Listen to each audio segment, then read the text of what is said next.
Hello guys, today I am making chicken curry my mum style.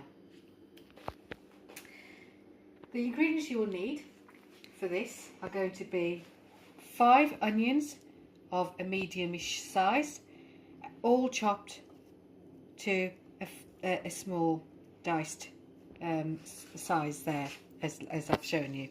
You will need, as I've shown you before, I tend to freeze my ginger and garlic together. They are grated and then blended and then frozen as ice cubes and used as cubes. So I've got 2 of those, and then chilies, and I have 2 of those. This is a whole chicken that has been portioned into these sizes, and in addition to that I've added 2 breasts that have also been portioned to similar size of the actual whole chicken. We're going to need some salt, and I will be adding to this 2 heaped spoons to begin with, and then you can add further if you need it to taste.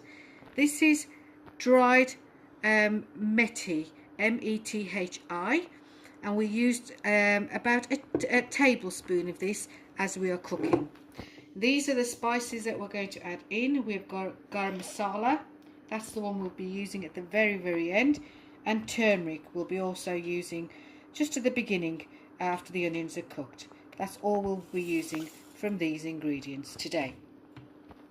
Now what I've done is all those onions have been chopped and put into a big pan like this.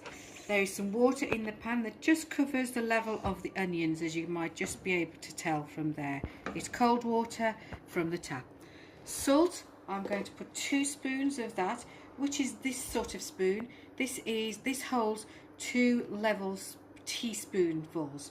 So I'm going to add 1, 2 for the quantity of chicken that I will be cooking today. Then I'm just going to allow that to cook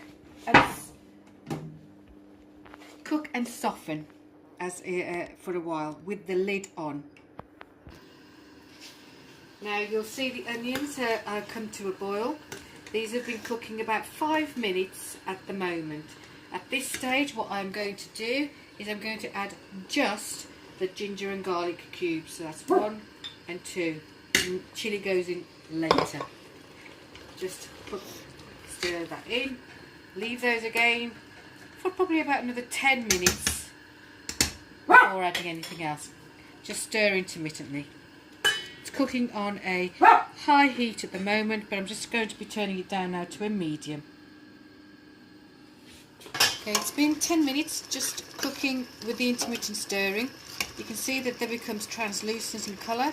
The water is reducing. For me, that still needs probably another 5 minutes to go in there. So I'm going to put the lid back on and allow it to cook for a further 5 minutes. Whilst that is doing, I will just be washing the chicken and leaving it in a strainer. And when I say washing, all I've done is put it into a strainer, swilled it with some cold water, and that's it, and left. Nothing more than that. Okay, 5 minutes have gone by. I'm going to add at this point some margarine. You can add butter or margarine, doesn't really matter which. And I'm going to use a tablespoon, about that much. And I'm just going to add that in and let that melt through into the mixture. So you'll find the mixture is looking somewhat like that, and that will come through. And allow that to do for probably another 5 minutes. Now 5 minutes has gone by, and to this mixture now you will see that it's looking more reduced than before, and far more softened and far more translucent. To that I am now going to add 2 of these size spoons, which is a teaspoon, 2 teaspoons of turmeric, and stir that in. Now I have the chicken and I'm going to place all of that straight in, like so. And stir that in until coated. To that, I'm going to add the methi, and I will add a heap spoonful of that, and this is a dessert spoon. Stir that in. Allow that to cook for about 10 minutes, and then we'll be adding some water to that afterwards. So 10 minutes at this point. Before you do the 10-minute cooking, add the chilli. Stir it in.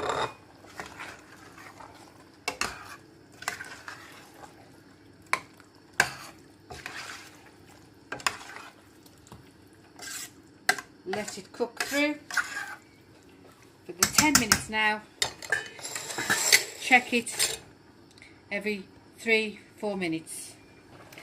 So after the 10 minutes of cooking, this is what it should look like. You'll see that some of the juices have drained from the chicken, and that's what you want.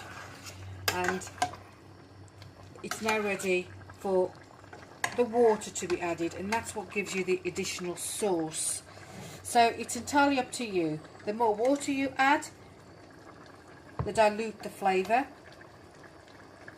I'm going to add 1.5 pints of cold water to this. Give it a stir, and then this is probably going to take roughly about half an hour to begin with, just to see, and how, for the chicken to cook through. I will check this every 10 minutes to just check the chicken, check the water level, and if I need to add any more I will, or if I need to reduce it further I will increase the heat to allow that to happen. But at this point I'm quite happy to leave it as it is, to cook for about 30 minutes, looking at it every 10 minutes.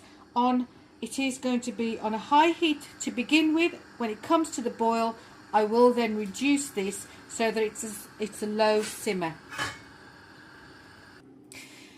One ingredient I've realised I have forgotten, it can happen sometimes, is the plum tomato.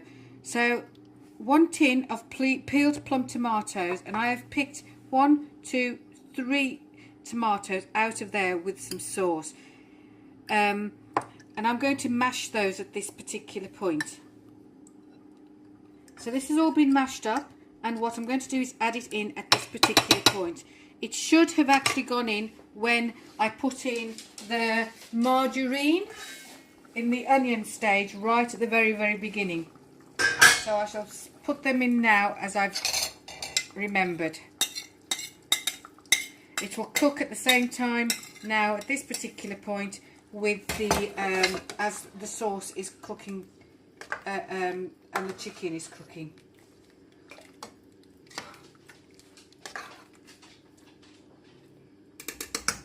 And there we go. Let that cook now for the remainder of that half an hour. So this has been cooking now for 30 minutes. I've tested the chicken and it is cooked through. And you can see the sauce has reduced slightly, but that's exactly the kind of quantity I want. I am going to need to leave it another 10 minutes or so to really absorb a little bit more. But at this particular point, what I'm going to do is add 2 spoons of garam masala. And they are teaspoons. Adding those in, stir that in, and now I will leave it for about another 10 minutes to cook through. Once it's done, I will garnish with some coriander, and that's your chicken curry. The chicken is now cooked that last 10 minutes and it's ready. So I will be switching off and adding the coriander, and this is what it looks like.